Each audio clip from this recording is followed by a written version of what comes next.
In the name of our God, I ask you to have mercy upon the people in our country who are scared now. There are gay, lesbian, and transgender children in Democratic, Republican, and independent families, some who fear for their lives. So let's get into this sermon today. Reverend Mariann Budde was preaching at the National Cathedral prayer service for the inauguration of Donald Trump. And this sermon went mega viral. She was asking Donald Trump to have mercy upon the immigrants and the LGBT community. And many have pointed out that this was a clinic on what a woke preacher looks like. Woke is a term used for people on the political left that have awoken to the cries of the poor, marginalized, and oppressed in society and try to advocate for them.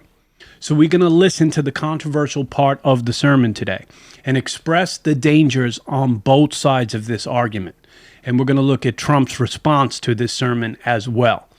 And we're going to see what others are saying about this, but we need to unpack this subject. Hi, my name is Joshua Simone, and the ministry is called Torn Curtain. That is because when Jesus died on the cross, the curtain in the Old Testament temple was torn from top to bottom. We now have a new covenant, a better covenant, and direct access to a relationship with God through Jesus' death and resurrection. So there are very important lessons for the church to learn in a story like this. The first thing that you should be looking at is the body language of Trump and his associates. You had to see the looks on their faces. So as they say, a picture is worth 1,000 words, and they're clearly not happy about this. You could see JD Vance almost rolling in his seat over there. And so, so we're going to get into this clip today and get into the sermon. In the name of our God, I ask you to have mercy upon the people in our country who are scared now. There are gay, lesbian, and transgender children in Democratic, Republican, and independent families, some who fear for their lives. And the people who pick our crops and clean our office buildings, who labor in poultry farms and meatpacking plants, who wash the dishes after we eat in restaurants and work the night shifts in hospitals, they may not be citizens or have the proper documentation, but the vast majority of immigrants are not criminals. They pay taxes and are good neighbors. They are faithful members of our churches and mosques, synagogues, gurdwara, and temples. Wow, did you see the body language of the Trump crowd over there? Wow, everybody was squirming in their seat. So you could see there that she is advocating for the LGBT community and the migrants. Many people in the media are saying that she is a lesbian. She is not. She's married and has children. We'll get into a little bit more about her in the end of the video, but she was explaining that many are terrified right now that Trump took to power because the media has portrayed him as some fascist who's going to turn into the next Adolf. And we will continue into the sermon a little further because it goes another minute longer, but let me address the first part. We need to discuss these controversial topics because this is part of the discipleship process. It's going through the issues that we're facing, that we see in the newspaper, and then taking the Bible alongside of it and then trying to comment on these issues so we can help raise up mature Christian believers. And I believe I'm going to challenge your thinking today. So I want to say first off by starting that I am a firm Trump supporter and I am conservative, just so you know which way that I lean politically. I stood up against one of my churches that went woke. I am firmly against all forms of socialism, communism, critical race theory, and all Marxist ideology. It has no place in the church. These things are anti-religion, anti-God. They put the government in the place of God. And at the same time, though, I believe that we can be compassionate conservatives who care for others. So President George Bush, ironically enough, coined that term compassionate conservative, and it just always struck with me, okay? So just because we're conservative and we believe in less government, we can still be conservatives that have a lot of compassion for people. But having an attitude that in our hearts that just say like we're looking out for us four and no more isn't the posture that a Christian want to take. And I do believe that a church that does not help the poor and oppressed is not a church at all. I wouldn't attend a church that doesn't help out poor, that doesn't have a food pantry and cater to this community, because Jesus certainly ministered to the poor. At the same time, Christians must also stand for truths in God's word, standing against certain things that God stands against. So it's kind of a balancing act. We know there are ditches on both sides of this argument, but we do want to still care about others. And we also don't want to have this sentimental attitude that we should just love everybody no matter how they behave, no matter what they do. But as I was praying yesterday, I felt like I had some valuable truth come to me.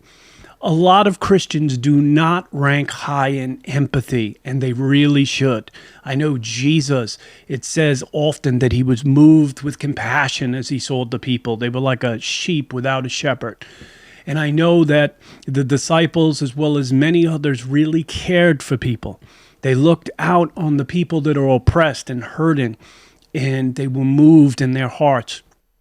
And as Christians, we should be that way. We should rank high in empathy. This means the ability to put yourself in other people's shoes, to feel how they feel, and to see life from their perspective. And this is basic if you want to be a person of emotional intelligence and have good relationships with people. So I do agree with the liberal pastor that we should stop and acknowledge that many in the LGBT and immigrant community are scared right now. And what if you were in that situation? So I put myself in their shoes, and I really wouldn't want to be them, to be honest. But at the same time, having empathy for others does not mean that we agree with them either. And it does not mean that we are co-signing on their lifestyle and their behaviors. But we can relate to them as human beings who have emotion. We want to have hearts of compassion, but backbone of steel. It's got to be that balance. Okay, so we want to have hearts that are for people, but we still need to have backbones of steel and stand for truth. And it's a balance that few get right, but as I live longer, I'm trying to learn to get this right. Now, I wouldn't say that I believe that the LGBT community has to be afraid. I don't think they have to be afraid, but I can understand why they feel that way. Trump is in support for many in the LGBT community, has a big following in that community, and their rights to love who they want to love are not going to be taken away, okay? And we still have freedom in America for people to live individually how they want. Gay marriage will most likely not be taken away. Trump said that he wouldn't vote to strike it down. So what is being taken away is the gender madness, and rightfully so. It's the idea that I must co-sign on your LGBT beliefs, and I'm not going to do that, okay? But you're free to do whatever you want. So I don't see that Trump is the big bad wolf here and is a threat to the LGBT community, okay? But as a conservative, I do firmly believe that there are only two genders and that marriage is between one man and one woman. And that's the only way to form a real marriage according to the Bible. These are firm beliefs that I have based on God's words. And at the same time, I still have a heart for the LGBT community. I want to reach these folks for Jesus. And I led Bible studies in my local church for this community. And it has been one of the most rewarding experiences I've ever done. My heart breaks for this community. And God wants your heart to break for them as well. And the truth is that the church is not doing a good job in trying to reach this community. So this does not mean that we agree with their lifestyle or behaviors either. the church has been passive aggressive on these topics. Okay, so it seems like at one side it's like basically there seems to be a lot of hate and aggression, and on the other side it's passive and, well, let's just let anything go, and neither one of those are good. As far as the immigrants, I live in Queens, New York City. It's the most ethnically diverse community in the world. I had over 90 nationalities at most of my schools and churches, and it's a real amazing experience. I wouldn't want to live any place else. I love meeting people from all different cultures, and some of my friends are illegal immigrants. At the same time, many illegal immigrants broke the law in coming here, and it's not okay to break the law. I can still have empathy for these people and want them to be treated with compassion. At the same time, I can still be upset that our tax dollars are going to people who broke the law and not U.S. citizens like veterans and other poor people that are citizens of this country. I don't want this community to feel shame, and shame says you are a bad person. But I do think those that have broke the law should feel a healthy guilt. I did a bad thing by breaking the law. Without order in society, we would have complete madness and chaos. And with hundreds of thousands of migrants coming to my city here in New York, the city wasn't ready for such a massive influx of people. And this created absolute chaos all over the city. So as the Reverend said in her sermon, some of these people are hardworking people, and I've witnessed that first and foremost. Actually, the large majority of immigrants that I've come in contact with, particularly in the restaurant business in my younger days, they are some of the most hardworking people you will ever meet. They're good. A lot of them are Catholic or religious. At the same time, I've seen immigrants on heroin walking down the streets with needles in their arms in broad daylight. Some of them passed out on the sidewalk. And in my neighborhood, a Venezuelan immigrant shot a cop in the middle of broad daylight. Okay, so these type of things cannot happen, and people that do these type of things need to be removed out of this country immediately. So many immigrants are afraid right now, and so we can acknowledge that they're afraid. At the same time, I do not think that we can take in 10 million immigrants in this country right now. We can help some people, but we just can't help everyone. And the people who say that we can help everybody, like this woke reverend here, they don't have any practical way for us to handle these situations or pay for it. Now, before we get into the second clip, let me do a quick 30-second promotion. Today's video is brought to you by Birch Gold, one of your most trusted sources in adding gold and silver to your investment portfolios, your 401ks, and IRAs. So the U.S. debt is so large at this point. The payments are now $1 trillion, and the U.S. dollar is on decline because the world is moving away from the U.S. dollar. We are seeing a shakings in the stock market, and we're also seeing moving towards digital and cryptocurrencies, and that moves people away from the U.S. dollars. Now, we don't have to be afraid because God is with us, but we should prepare and explore our options. One way to secure your financial future is to make sure you own hard assets like real estate, gold, and silver. I myself own silver. And to say that in the investment world, the key is to diversify. Okay, so you just want to make sure that your portfolio is diversified, and one way to do it is owning precious metals. Gold prices have beaten the stock market the last 20 years. So you can get your free gold kit from Birch Gold today. To find out how to do this, go to birchgold.com/torn curtain. At the end of the video, I'll play a longer promotional video for those who are interested. Now let's get into the second part of the sermon. I ask you to have mercy, Mr. President, on those in our communities whose children fear that their parents will be taken away, and that you help those who are fleeing war zones and persecution in their own lands to find compassion and welcome here. Our God teaches us that we are to be merciful to the stranger, for we were all once strangers in this land. May God grant us the strength and courage to honor the dignity of every human being, to speak the truth to one another in love, and walk humbly with each other and our God for the good of all people in this nation and the world. Amen. So as you're seeing in this clip from this female bishop, she is also preaching a social gospel, this idea that the gospel is supposed to go out and help the marginalized and oppressed, etc.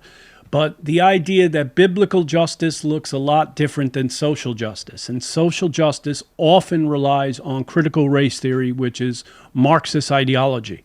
And so she's following it, she's going at this, that the social problems, that we as Christians should go out and fix social problems. But from a Christian perspective, what the Christian would preach is you lead people to God, you lead people to Jesus, and he'll come and change their mind. And naturally, they'll go out and they'll want to help people. They'll want to do the things that Jesus did. So it's kind of working at it from a different perspective. The Christian does want to go out and help people, but they want to be introduced to God. They want to have changed hearts and changed minds and then go help people.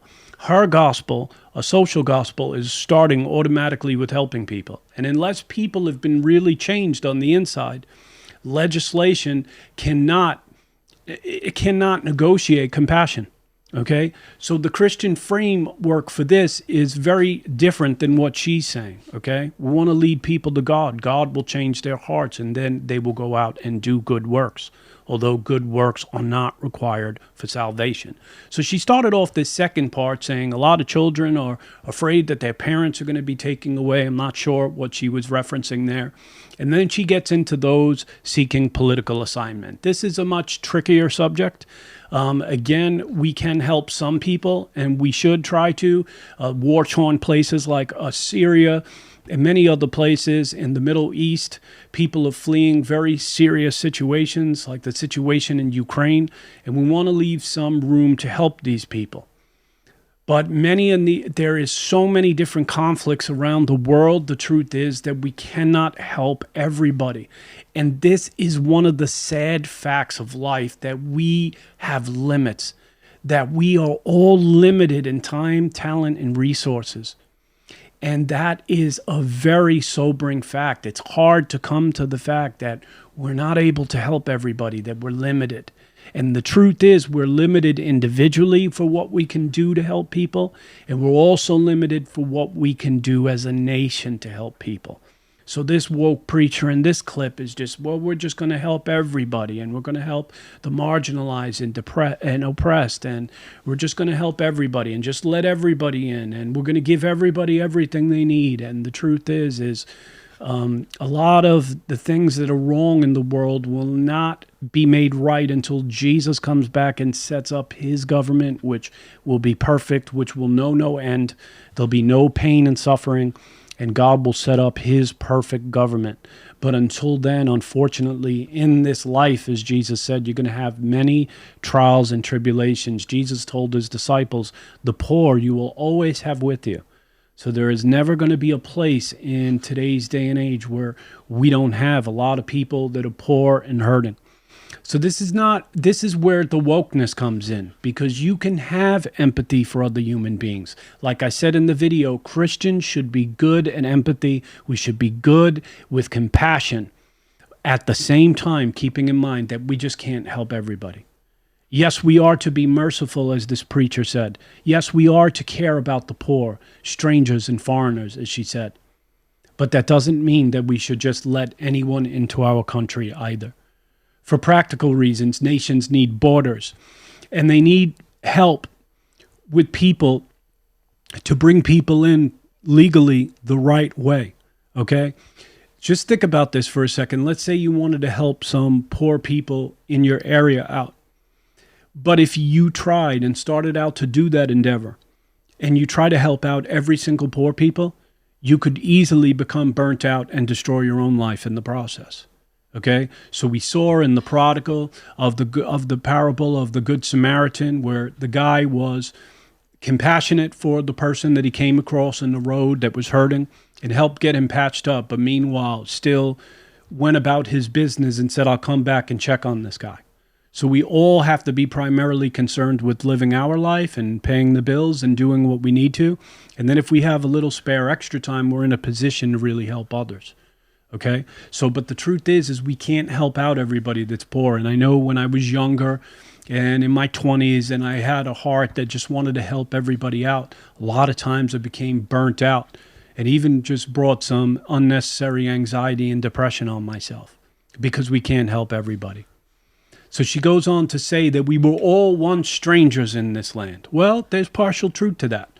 But when my ancestors came through Ellis Island, they did not get any assistance from the government. It was really sink or swim. You came with the money in your pocket.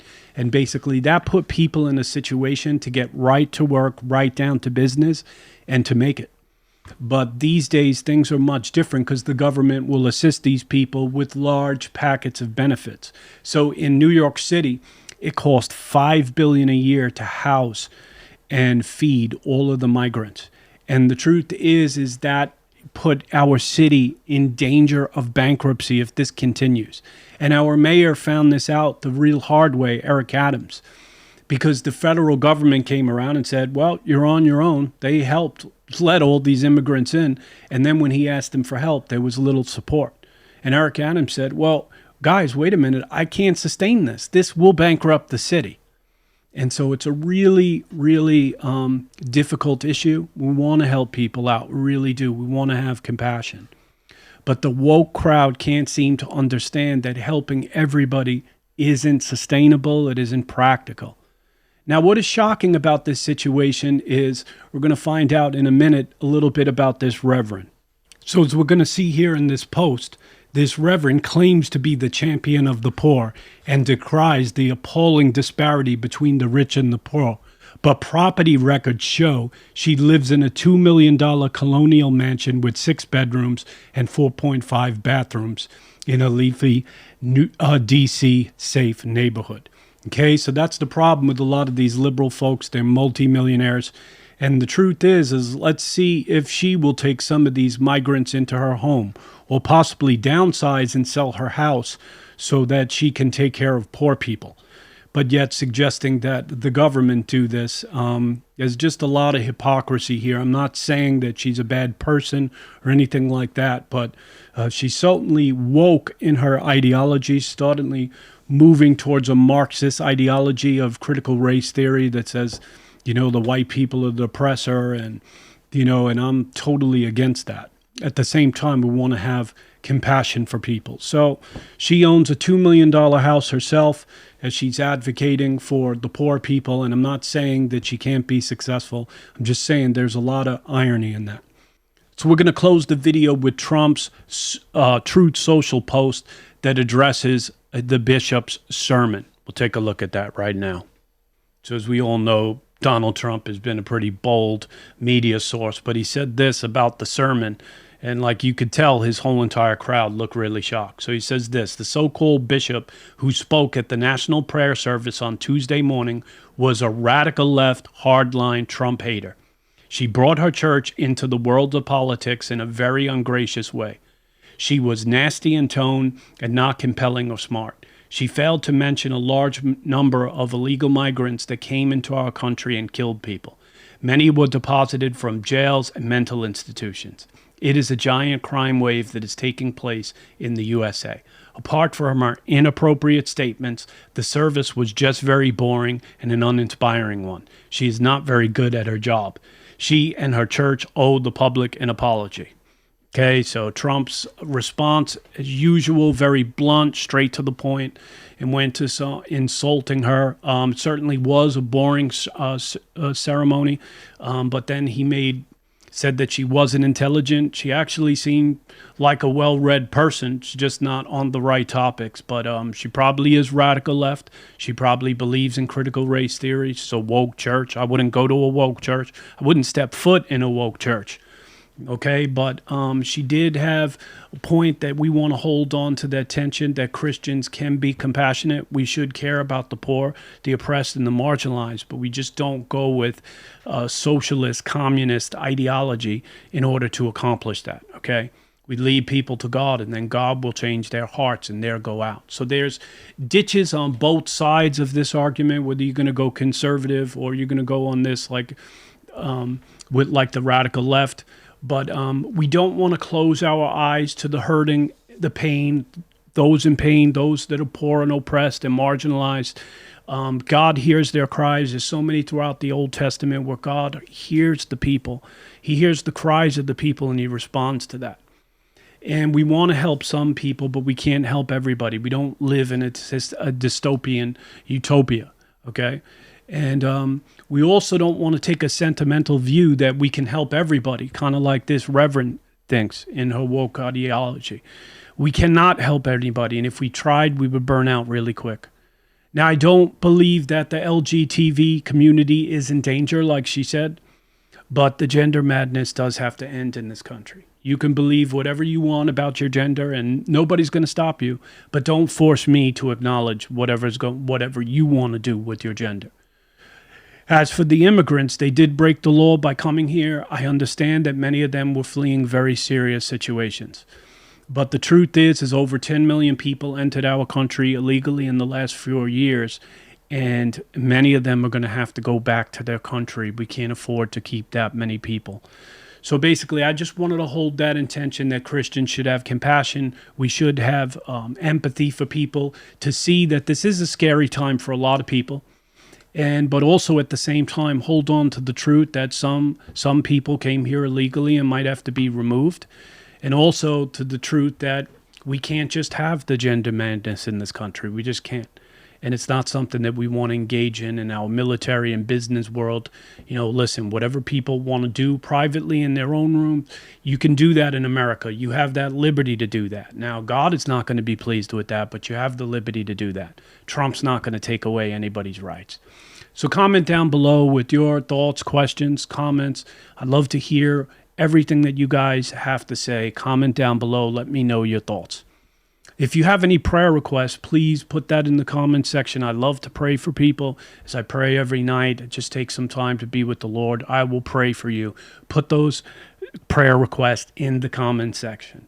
If you would like to support the channel so I can continue to bring you content, videos like this in the future, you can hit the give button on YouTube or give a one-time offering via PayPal or Zoom. You'll find that in the description section. If you really like the concert, continue becoming a monthly partner on YouTube by hitting join or go over to Patreon. Monthly partners get extra perks. I can interact with you a little bit closer. I cannot continue to do this ministry without support, so I really appreciate all the support that you guys have given me. It's truly appreciated. Thank you. Be blessed. So this video today is brought to you by Birch Gold, one of your most trusted sources in adding gold to your investment portfolios, your 401ks, and IRAs. It's a way that I can fund this ministry and offer a product that I personally believe in. We are living in uncertain times, and two monumental things are happening right now. The U.S. debt is so large that the United States is going to begin to just make interest payments on our debt.